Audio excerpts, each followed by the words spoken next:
புத்தி உள்ள ஸ்திரீ தான் வீட்டை கட்டுவான்.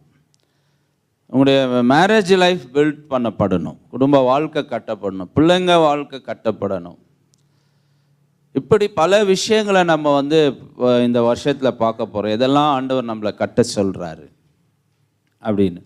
அதுக்கு நம்ம என்ன செய்யணும் அப்படின்னா, நம்ம கட்டப்படணும் அப்படின்னு சொன்னால் முதலாவது நம்ம எழுந்திருக்க வேண்டும்.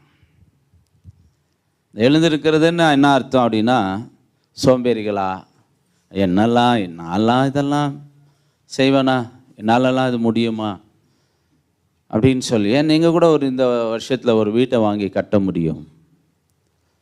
பல காரியங்களை நீங்கள் செய்ய முடியும். நீங்கள் லிட்ரலாகவும் நீங்கள் செய்ய முடியும், ஸ்பிரிச்சுவலாகவும் நீங்கள் செய்ய முடியும் இல்லையா? அதுக்கு நம்ம என்ன செய்யணும்னா எழுந்திருக்கணும். இன்னொரு காரியம் என்ன அப்படின்னா, ஒரு மனமாக இருக்கணும்.